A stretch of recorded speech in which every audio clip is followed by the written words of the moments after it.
दोस्तों 30 जनवरी 1948 को महात्मा गांधी की गोली मारकर हत्या कर दी गई, जिससे पूरा देश सन्न रह गया। दिल्ली के लाल किले में इस हत्या का मुकदमा चला। नथुराम गोडसे और नारायण आप्टे को फांसी की सजा हुई, जबकि बाकी शामिल लोग विष्णु करकरे, मदन लाल पावा, शंकर किस्तैया, दत्तात्रेय परचूरे और गोपाल गोडसे को उम्र कैद की सजा मिली। इसी अदालत में एक और आदमी पर मुकदमा चल रहा था, जिस पर आरोप था कि वह इस पूरी हत्या का असली मास्टरमाइंड है। उस आदमी का नाम था विनायक दामोदर सावरकर, लेकिन पक्के सबूत न होने के कारण सावरकर को छोड़ दिया गया। नमस्कार दोस्तों, मैं हूं रवि और आप देख रहे हैं द लाइट।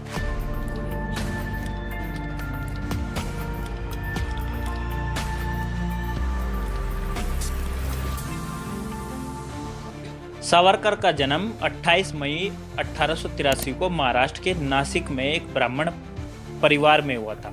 उनके दो भाई थे, बाबाराव और नारायण। साल 1900 में 17 साल की उम्र में सावरकर ने आज़ादी के लिए मित्र मेला नाम का एक संगठन बनाया, जिसका नाम बाद में अभिनव भारत रखा गया। 1901 में उनकी शादी यमुनाबाई से हुई। वहीं 1906 में वे स्कॉलरशिप लेकर कानून की पढ़ाई करने के लिए लंदन चले गए।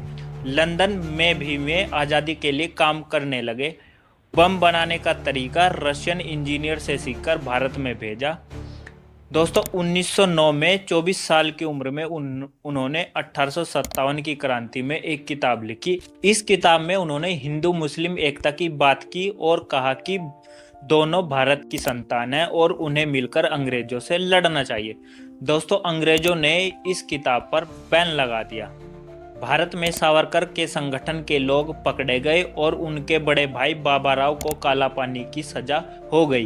दोस्तों इसके बाद सावरकर के समर्थक यानी मदनलाल ढींगरा और अनंत कन्हैया ने लंदन और नासिक में कुछ अंग्रेज अफसरों की हत्या कर दी।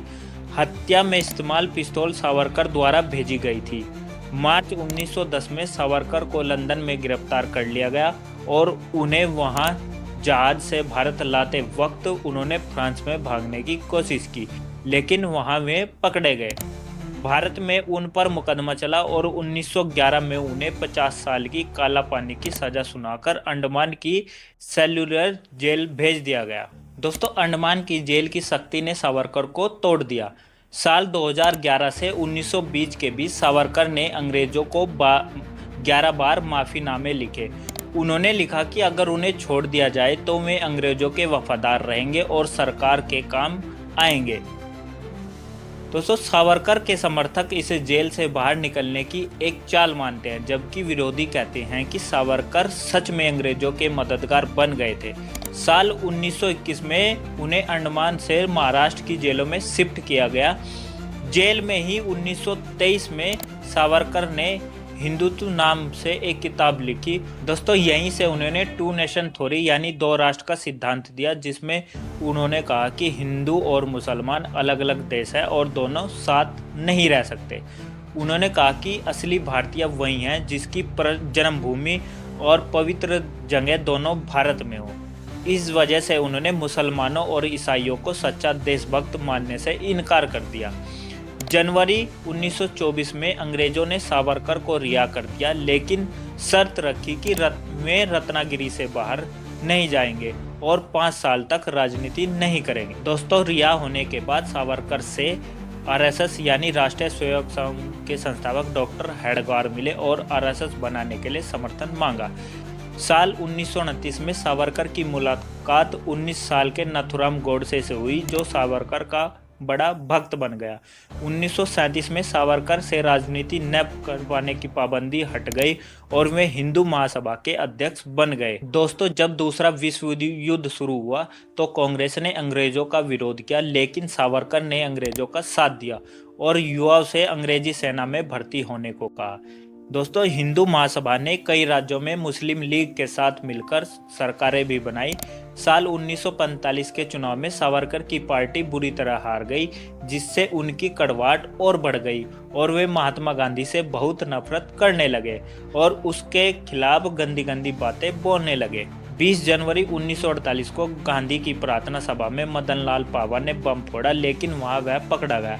पावा ने पुलिस को बताया कि सावरकर को उनकी इस प्लानिंग के बारे में पहले से पता था। दोस्तों, इसके बाद 30 जनवरी 1948 को नथुराम गोडसे ने महात्मा गांधी की हत्या कर दी।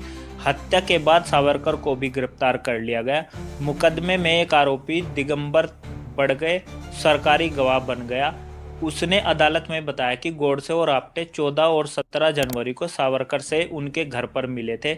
दोस्तों, सावरकर ने उन्हें आशीर्वाद देते हुए कहा था कि सफल होकर वापस लौटना, लेकिन सावरकर ने अदालत में सब कुछ झूठ बताया।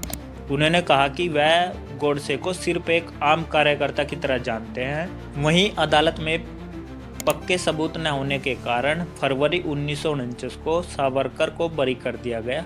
सावरकर के बरी होने के सालों बाद 1969 में कपूर कमीशन यानी गांधी की हत्या जांच करने वाली एक नई कमेटी बनी और जिसकी रिपोर्ट आई।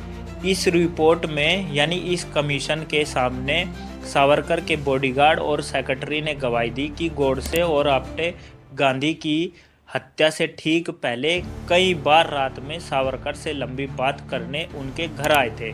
कपूर कमीशन ने साफ कहा कि सारे सबूत यही बताते हैं कि सावरकर और उनके ग्रुप ने ही गांधी जी की हत्या की थी। अगर सावरकर के कर्मचारियों ने यह गवाही पहले अदालत में दी होती तो सावरकर का बचना मुश्किल था। दोस्तों, गांधी जी की हत्या के बाद सावरकर राजनीतिक रूप से बिल्कुल अकेले पड़ गए। साल 1963 में अपनी एक किताब में सावरकर ने हिंदुओं के दया और अक्षमा करने वाले स्वभाव को उनकी सबसे बड़ी कमजोरी बताया। फरवरी 1966 में सावरकर ने खाना पीना छोड़ दिया और 26 फरवरी 1966 को उनकी मौत हो गई। सावरकर को मरने के बाद कई दशकों तक किसी ने अपना हीरो नहीं माना। खुद आरएसएस और पुरानी बीजेपी यानी जनसंघ ने उनसे दूरी बनाए रखी।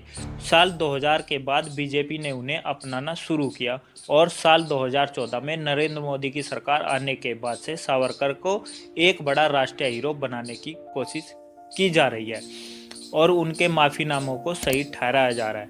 दोस्तों, आपको ये वीडियो कैसा लगा? अपनी राय हमें कमेंट में ज़रूर दें। शुक्रिया।